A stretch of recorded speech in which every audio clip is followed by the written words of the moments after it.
الرحمن الرحيم وبه نستعين وهو خير معين تبارك الذي بيده الملك وهو على كل شيء قدير الذي خلق الموت والحياة ليبلوكم أيكم أحسن عملا. ببرکت ہے وہ ذات کہ جو پوری کائنات کی مملکت کی حکومت رکھتا ہے. وَهُوَ عَلَى كُلِّ شَيْءٍ قَدِيرٌ، وہ ہر چیز پر قادر ہے. الَّذِي خَلَقَ الْمَوْتَ وَالْحَيَاةَ، جس نے زندگی و موت کو پیدا کیا. لِيَبْلُوَكُمْ أَيُّكُمْ أَحْسَنُ عَمَلًا، تاکہ تم لوگوں کی آزمائش ہو سکے کہ تم میں سے بہترین عمل کون انجام دینے والا ہے. اللہ کو احسن عمل چاہیے، بہترین عمل چاہیے، کوالٹی والا عمل چاہیے. کوانٹٹی زیادہ مطلوب نہیں ہے، کوالٹی عمل کی بہترین اللہ کو چاہیے. عمل خالصتاً اللہ کے لیے ہو، اس میں ہمیشہ اس بات کو مد نظر رکھا جائے کہ کوئی لوگوں کو دکھانے کا جذبہ نہ ہو اور اللہ ہی کے لیے خالص بن کر کے عبادت کو انجام دیا جائے. اور یہ بھی کہ ہمیشہ نیت میں بھی مثبت پہلو رکھے.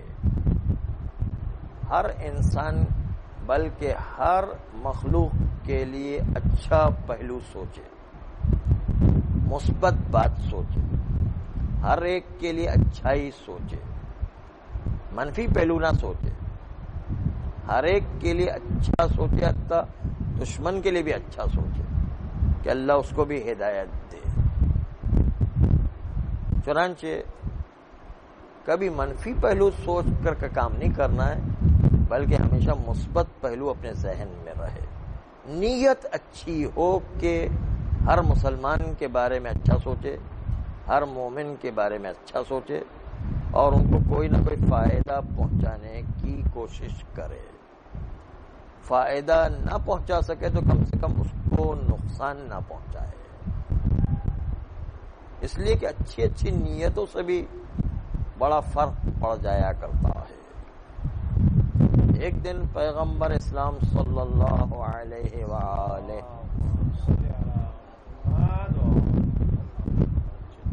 اصحاب کے درمیان تشریف فرما تھے کہ کہا کہ اب جو قبر میں داخل ہوگا وہ جنتی شخص ہوگا. تو لوگوں نے دیکھا کہ ایک صاحب داخل ہوئے، لوگوں نے بڑی توجہ سے اس کو دیکھا اور دیکھنے کے بعد جب تقریر ختم ہوئی، پیغمبر کی خطبہ ختم ہوا، تو اس کے بعد پیغمبر کے خطبے کے بعد جب لوگ اٹھ کر جانے لگے تو یہ جنتی شخص بھی جانے لگا. تو ایک صاحب ان کے پیچھے جاتے ہیں اور جانے کے بعد ان سے کہتے ہیں کہ تمہیں مبارک ہو کہ تم جو ہے وہ جنتی شخص ہو اور اس لیے میں تمہاری زیارت کے لیے آیا ہوں. کیا تم مجھے مہمان رکھو گے؟ اس نے کہا ہاں بالکل، آئیے، آپ جو ہے ہمارے مہمان بن جائیے. ہمارے تو بڑی خوشی کی بات ہے کہ کوئی ہمارے گھر پر مہمان آئے. چنانچہ 3 دن تک ان کے گھر پر یہ شخص مہمان رہتا ہے. لیکن مہمان رہنے کے باوجود اس کی اصل خواہش یہ تھی کہ دیکھیں یہ کون سا عمل کرتا ہے کہ جس کی وجہ سے رسول اللہ نے ان کو جنتی شخص قرار دیا. پہلے دن دیکھا تو کوئی خاص بات نظر نہیں آئی، صرف واجبات کو انجام دیتا ہے، حرام سے بچتا ہے اور جو ہے ظاہری نماز پڑھتا ہے اور کوئی ایسی خاص بات تو نظر نہیں آئی. دوسرے دن جو ہے ذرا اور ہوشیاری سے دیکھا کہ شاید جو ہے ہم توجہ نہ کر سکے اور اس کے نتیجے کے اندر وہ توجہ نہ ہونے کی صورت میں کوئی ایسا کام انجام دے گیا ہو جو ہمیں پتہ نہ چل سکا ہو، لیکن اس کے باوجود دیکھا کہ پھر وہی کہ اپنے کام پر جاتا ہے، واجبات کی پابندی کرتا ہے، آرام سے بچتا ہے، اور باقی کوئی خاص خصوصیت نظر نہیں آتی۔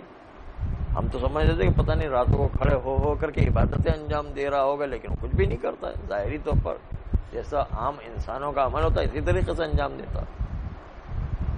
پھر تیسرے دن جو ہے اور زیادہ ہوشیاری سے دیکھا، لیکن اس کے باوجود کوئی ایسی خاص خصوصیت نظر نہیں آئی، بلکہ وہی جیسے عام آدمی ہوتا ہے اسی طریقے سے جو ہے نظر آنے لگا۔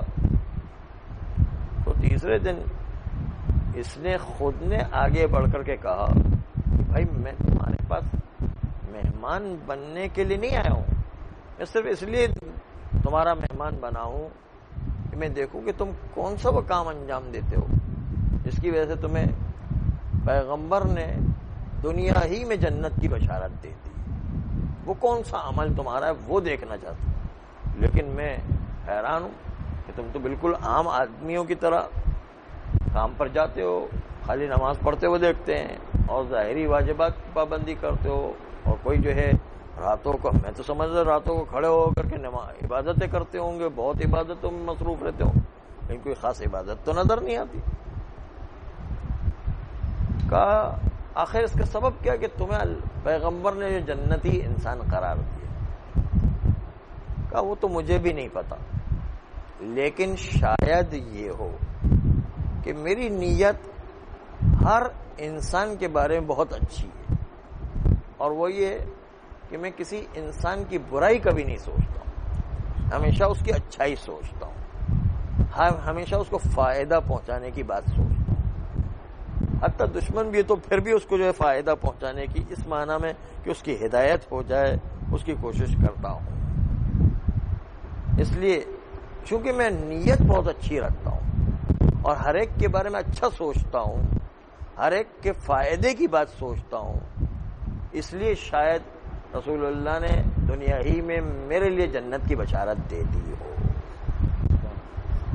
اور پھر بعد میں رسول اللہ سے پوچھا بھی گیا، رسول اللہ نے بتایا یہی بات تھی کہ اصل میں اس کے عمل کی اتنی خوبی نہیں، اصل بات تو اس کی نیت کی ہے کہ وہ ہر انسان کے بارے میں اچھا سوچتا ہے، ہر انسان کو فائدہ پہنچانے کی بات سوچتا ہے، کسی کو نقصان پہنچانے کی بات نہیں سوچتا، ہمیشہ جو ہے ہر ایک کا فائدہ سوچنا اور مثبت پہلو اختیار کرنا، یہ اچھی اچھی نیتیں رکھنا، اس سے انسان کی قیمت بڑھا کرتی ہے۔ اخلاص عمل کے ساتھ ساتھ ہمیشہ اچھی نیت رکھ کر کے ہر انسان کے بارے میں اچھا سوچنا، یہ خود بھی عمل کی کیفیت میں اعلیٰ درجے کو پہنچاتا ہے۔ چنانچہ نیتوں کو جتنا آپ سنبھال کے رکھیں گے اتنا عمل میں آپ کو عظمت نظر آئے گی۔ امام موسیٰ کاظم علیہ الصلوۃ والسلام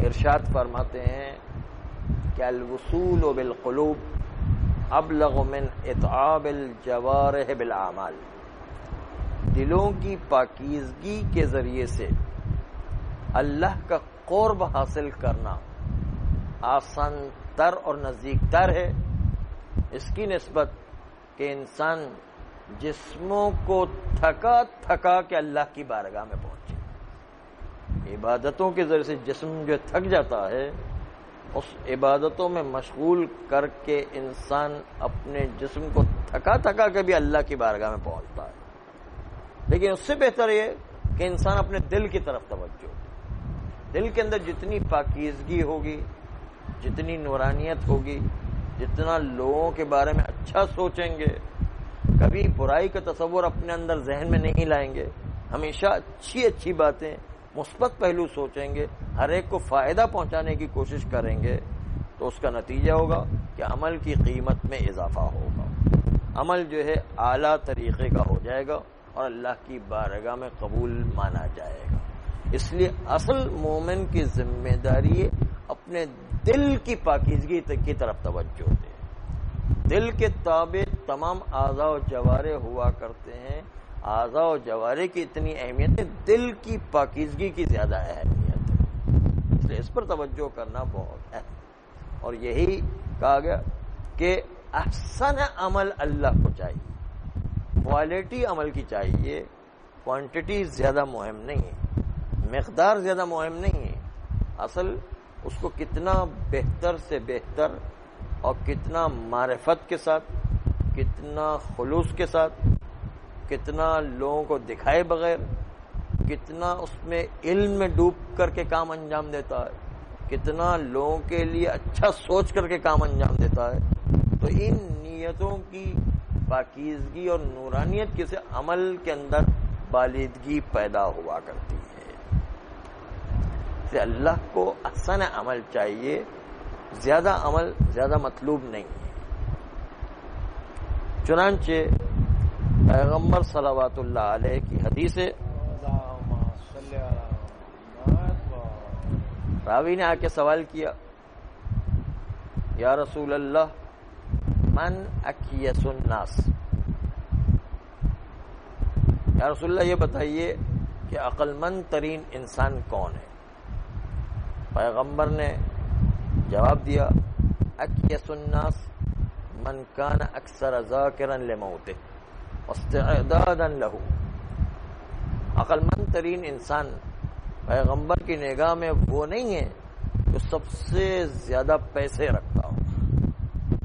عقل مند ترین انسان پیغمبر کی نگاہ میں وہ بھی نہیں ہے جو دنیاوی بڑا عہدہ رکھتا ہو, بڑی پوسٹ رکھتا ہو.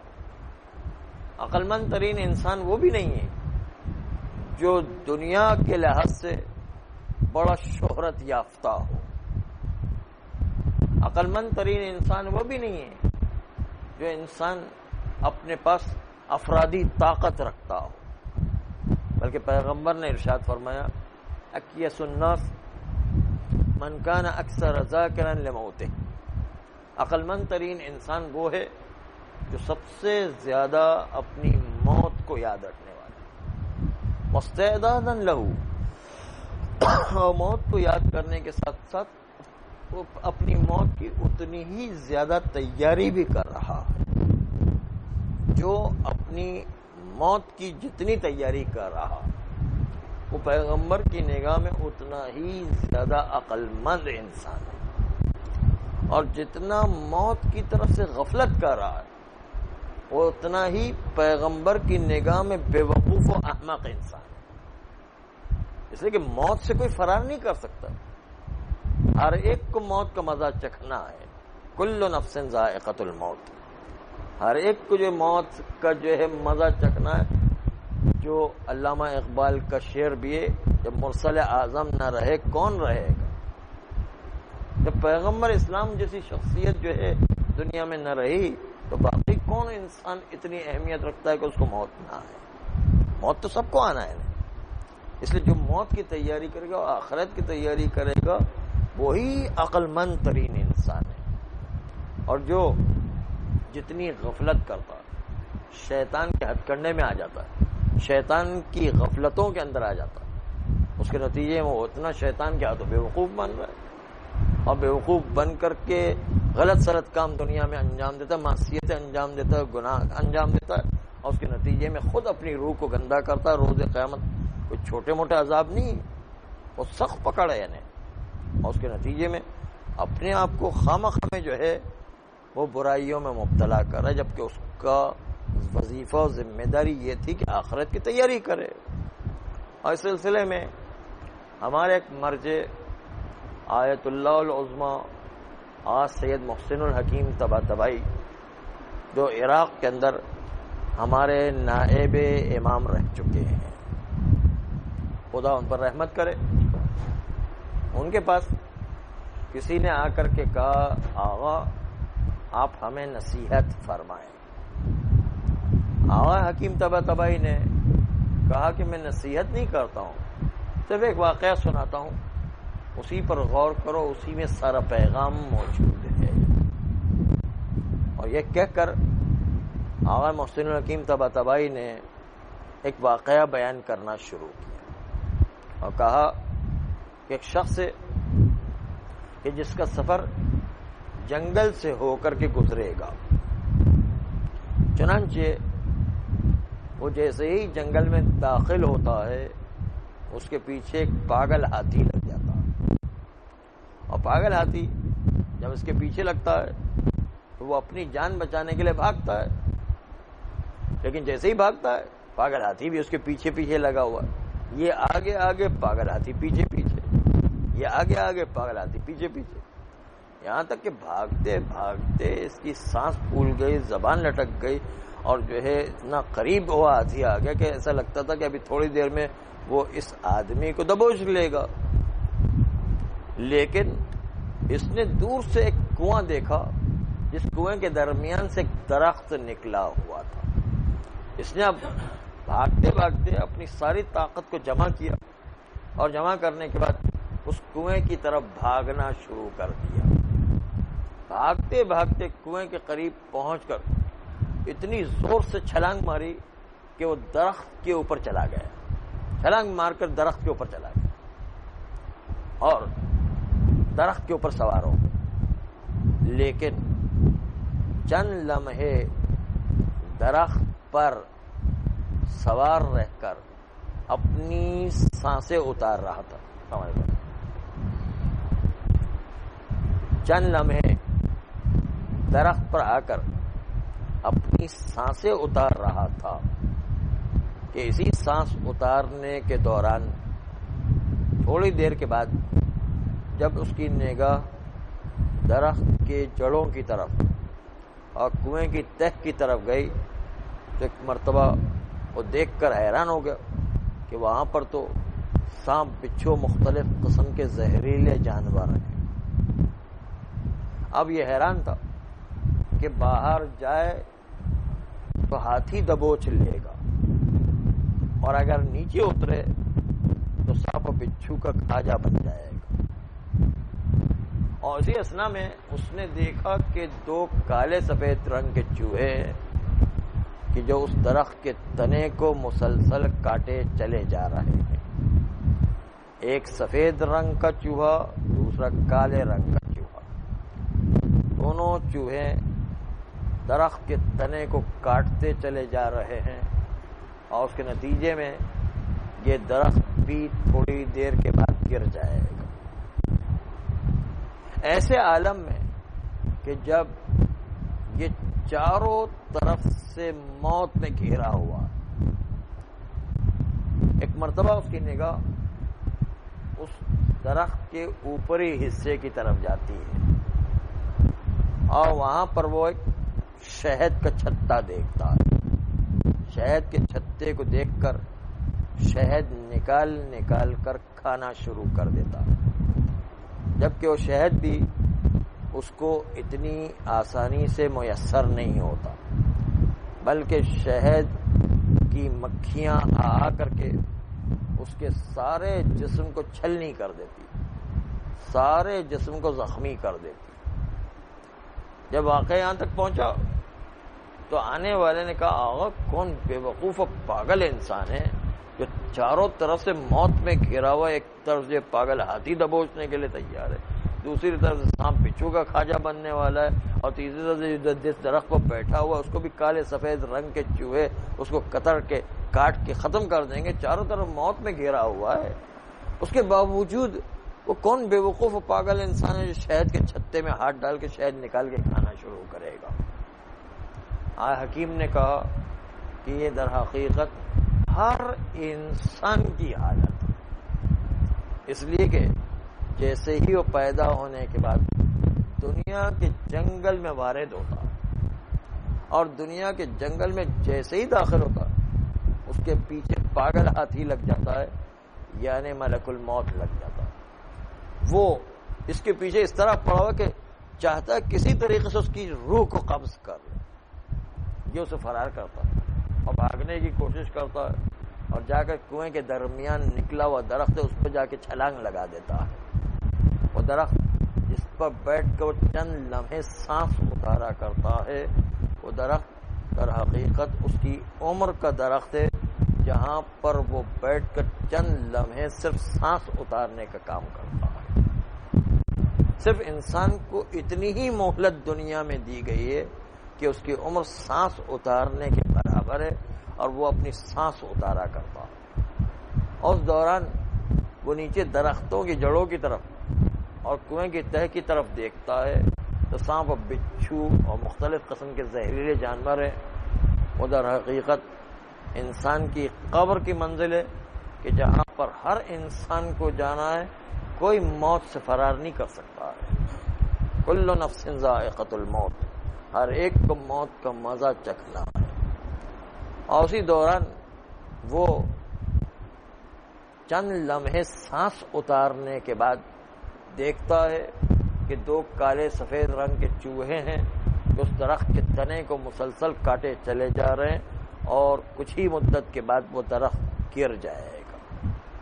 در حقیقت کالے سفید رنگ کے چوہے در حقیقت دن و رات کا گزرنا ہے جو انسان کی عمر کے درخت کو مسلسل کاٹے چلے جا رہے ہیں۔ کسی نے ایک عارف سے پوچھا تھا کہ آپ کے کیا حال ہے؟ کہا مجھ سے کیا پوچھتے ہو، میری زندگی کا اتنا بڑا سرمایہ آج ایک دن ختم ہو گیا۔ تو ایک دن کا چلا جانا انسان کی عمر کا سرمایہ چلا گیا ہے۔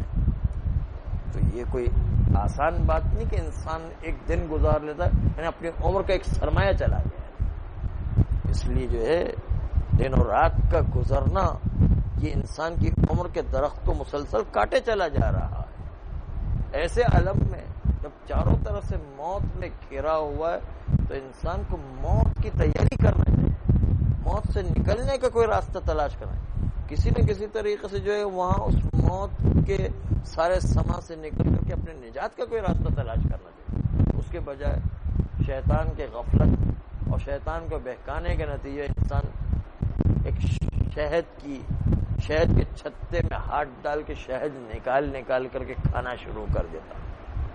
یہ شہد در حقیقت دنیا کی معمولی سی لذتیں ہوا کرتی، وہ بھی جو انسان کو اتنی آسانی سے دستیاب نہیں ہوتی ہے، بلکہ شہد کی مکھیاں آ کر کے اس کے سارے جسم کو چھلنی کر دی، سارے جسم کو زخمی کر دیا کرتی۔ یعنی کبھی دنیا کی معمولی لذت حاصل کرنے کے لیے کبھی انسان کو جھوٹ بولنا پڑتا ہے، کبھی فراڈ اور دھوکہ دینا پڑتا ہے، کبھی مومن کا مال غصب کرنا پڑتا ہے، کبھی جو ہے انسان رشوت لیتا ہے، کبھی سود کا مال کھاتا ہے، کبھی کسی کا مال غصب کر لیتا ہے، کبھی کسی پر تہمت لگاتا ہے، کبھی کسی پر الزام لگاتا ہے، کبھی کسی کی غیبت کیا کرتا ہے، پتہ نہیں کیا کیا گناہ انجام دیتا ہے الا و بلا، جس کے نتیجے میں ایک دنیا کی معمولی سی لذت حاصل کرتا ہے۔ انسان کو تو چاہیے تھا کہ چاروں طرف موت میں گھیرا ہوا، وہ اپنی موت کی تیاری کرے اور موت سے نجات کا کوئی راستہ تلاش کرے، اس کے بجائے شیطان کے بہکانے اور شیطان کی غفلت کی وجہ سے دنیا کی معمولی لذت حاصل کرنے کے پیچھے لگ جاتا ہے۔ اور اسی لیے پیغمبر نے ارشاد فرمایا کہ عقل مند ترین انسان وہ ہے جو اپنی موت کو یاد کرنے والا اور اس کی تیاری کرنے والا۔ جتنی تیاری کر رہا ہے وہ اتنا عقل مند انسان ہے، اور جو تیاری نہیں کر رہا ہے اتنی نسبت سے وہ بیوقوف انسان ہے، احمق انسان ہے پیغمبر کی نگاہ میں۔ ایک دن پیغمبر اسلام صلی اللہ علیہ وآلہ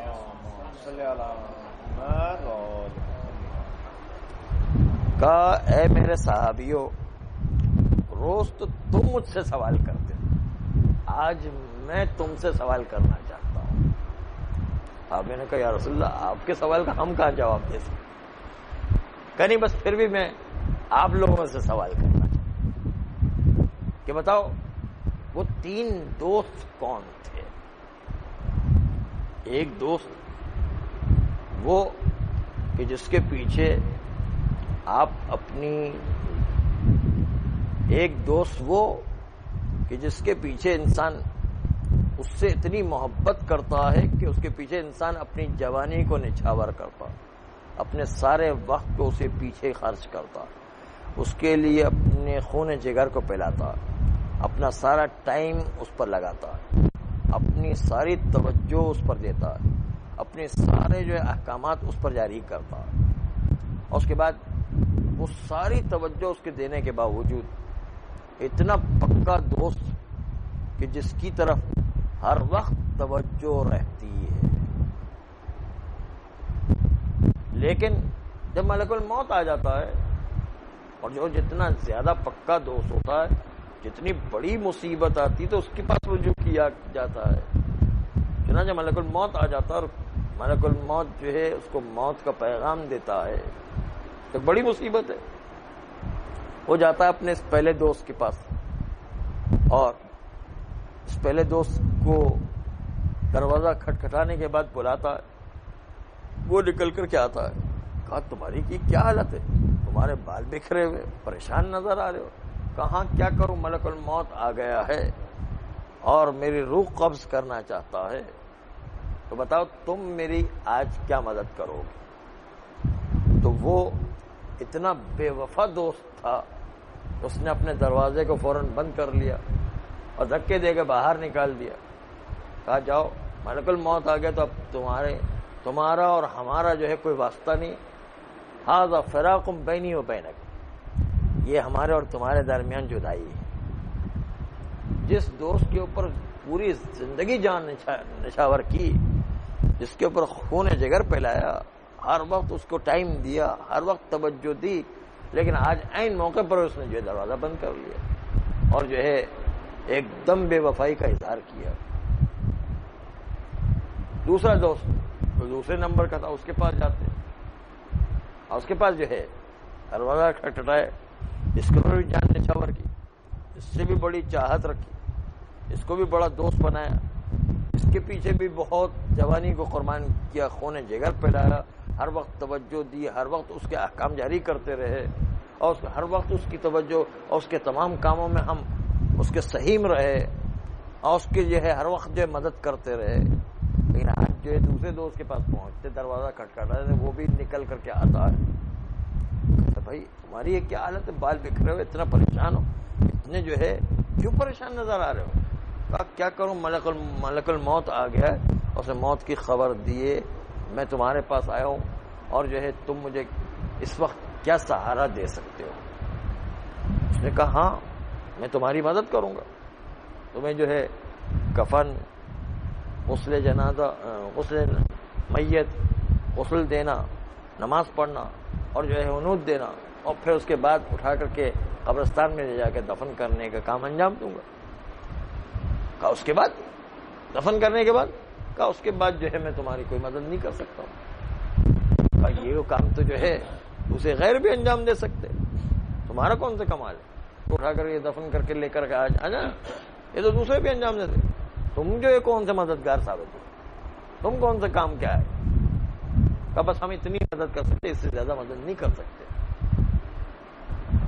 چنانچہ یہ دوست بھی قبرستان چھوڑ کر آئے گا، اس سے زیادہ مدد نہیں کر سکتا. لیکن تیسرا دوست جس کو ہم کوئی اہمیت ہی نہیں دیتے تھے، کوئی توجہ ہی نہیں دیتے، کوئی پرواہ ہی نہیں کرتے تھے، اور اس کی طرف جو ہے کوئی اہمیت ہی نہیں ہوا کرتی تھی، دور دور سے سلام ہوا کرتا تھا، دور دور سے جو ہے اس کے ساتھ احوال پرسی ہوا کرتی تھی. اس کے پاس انسان ڈوبتے ہوئے کو تنکے کا سہارا ہوا کرتا، جب جو ہے سہارا ہی نہیں تھا تب جو ہے دور کے دوست کی طرف جاتا ہے. ایک جو ہے قریب کا دوست ہوتا جو ہے اس سے ساری مصیبتیں بیان کی جاتی. اب دور کا دوست ہے، اس سے دور دور کی باتیں ہوا کرتی ہے. لیکن ابھی اس وقت بڑی مصیبت آئی ہوئی ہے، کوئی سہارا نہیں، تو دور کے دوست کی طرف جاتا. اس کا دروازہ کھٹکھٹا، اس نے جو ہے آ کر جو دیکھا، بال بکھرے ہوئے، پریشان حال ہے. کہا بھائی کیا ہو گیا؟ کہا بھائی کیا ہو گیا؟ کہا کیا کروں، اتنا پریشان ہوں، ملک الموت آگے سے موت کی خبر دی، اس کی وجہ سے بہت پریشان ہوں، اور اس کی وجہ سے جو ہے تم بتاؤ اس وقت تم میری کیا مدد کر سکتے ہو؟ اس نے کہا میں تمہاری ہر جگہ مدد کروں گا، تمہیں جو ہے کفن کے وقت بھی کام آؤں گا، غسل و کفن کے ساتھ ساتھ دفن کرنے کے بھی کام آؤں گا، پھر کہا اس کے بعد قبر میں بھی کام آؤں گا، برزخ کے میدان میں بھی کام آؤں گا، اور پھر جو میدان قیامت میں بھی کام آؤں گا، جنت کے میزان اور حساب کتاب کے وقت بھی کام آؤں گا، اور جو ہے جنت کے دروازے تک تمہیں چھوڑ کر آؤں گا۔ یہ تو بہت اچھا، اب میں تو بہت دور کا دوست ہوں، اس کو کوئی لفٹ ہی نہیں کر، اہمیت ہی نہیں ہے، اور یہ اتنا وفادار دوست نکلا۔ رسول اللہ نے کہا اے صحابیوں بتاؤ یہ 3 دوست کون تھے؟ ایک مرتبہ جو ہے صحابیوں میں سے کسی نے اٹھ کے کہا یا رسول اللہ آپ نے نہ دوست کا نام بتایا، نہ اس کے باپ کا نام بتایا، نہ اس کا عطا پتہ بتایا، کچھ بتایا ہی نہیں، یہ تو پہلیاں بجوا رہے ہیں، ہمیں کیا پتا وہ کون آدمی، ہمیں تو کچھ پتا نہیں۔ یا رسول اللہ ہم تو آپ کے سوال کا جواب نہیں دے سکتے، آپ خود ہی بتائیے کہ 3 دوست کون تھے؟ کہا سنو، پہلا وہ دوست جس کی خاطر تم نے جوانی نچھاور کی، اس کے لیے قربانی دی، بہت اس کو چاہتے تھے، ہر وقت توجہ دے، اس کے ہر کام کو انجام دیتے تھے، وہ تمہارا پہلا دوست تمہارا مال ہے، تم اس کو بہت چاہتے تھے، ہر وقت اس کے پیچھے لگے رہتے، ہر وقت جو ہے اس کو جو ہے جمع کرنے کے پیچھے لگے رہتے، اور ہر وقت اس کی توجہ رہتی تھی، اور ہر وقت جمع کرنے کے پیچھے اپنی جان نچھاور کرتے، اپنے جوانی کو قربان کرنا، اپنے خون جگر کو پلانا، ہر کام کرتے تھے۔ لیکن مال اتنا بے وفا دوست ہے کہ جیسے ہی ملک الموت موت کی خبر دے گا وہ اپنے دروازے بند کر اور دھکے مار کے باہر نکال دیتا، کہا آج سے تمہارے اور ہمارے درمیان جدائی۔ مال کبھی کسی کا وفا نہیں کرتا، وہ کوئی کام آنے والا نہیں۔ پھر دوسرا دوست جس کے پیچھے تم نے اپنی جوانی نچھاور، جس کو خون جگر پلایا، ہر وقت اس کو توجہ دیتے، اس کے ہر کام آتے، اس کی ہر مدد کرتے، اور ہر کام آنے کے باوجود، ہر توجہ دینے کے باوجود جب موت کا وقت آتا ہے تو وہ تمہیں غسل و کفن دیں گے، قنوت اور نماز جنازہ پڑھائیں گے، اور پھر جو ہے قبرستان میں لے جا کر دفن کریں گے، لیکن اس کے بعد وہ تمہیں اس سے زیادہ مدد نہیں کر سکتے۔ وہ ہے تمہاری اولاد اور تمہارے بیوی بچے، ان پر بھی بھروسہ نہیں کرنا، وہ تمہیں صرف دفن کرنے کی حد تک کام آ سکتے، اس کے بعد جو ہے وہ بھی کوئی کام انجام نہیں دے سکتے، وہ بھی جو ہے کوئی کام آگے بڑھا نہیں سکتے۔ اور تیسرا دوست جس کو تم جو ہے کوئی اہمیت ہی نہیں دیتے، کوئی جو ہے اس کو لفٹ ہی نہیں کراتے، دور دور سے سلام ہوا کرتا، دور دور سے جو ہے وہ احوال پرسی ہوا کرتی تھی، وہ تمہارا دوست جو وفادار دوست تھا اور حقیقت میں ہر جگہ کام آنے والا ہے، قبر میں بھی کام آنے والا ہے، برزخ میں بھی کام آنے والا ہے، میزان کے اندر بھی کام، حساب و کتاب کے اندر، میدان قیامت کے اندر، اور جنت کے دروازے تمہارے کام آنے، وہ تمہارے نیک اعمال، تمہارا حقیقی دوست تمہارے نیک اعمال، تو تمہیں ہر جگہ کام آنے، تمہیں کبھی بھی اکیلا نہیں چھوڑے۔ اس لیے اے میرے صحابیوں یاد رکھنا، خبردار خبردار، مال و اولاد کی محبت میں اتنے گم نہیں ہو جانا کہ جس کے نتیجے کے اندر اس کے پیچھے لگے رہو اور اپنے نیک اعمال کو بھول جاؤ۔ گناہوں سے بچ کر نیک اعمال انجام دیتے رہو، یہی تمہارے ہر وقت کام آنے والے، باقی کوئی چیز تمہارے کام آنے والی نہیں۔ اسے خبردار نیک اعمال کی طرف توجہ دینا۔ صلی اللہ علیہ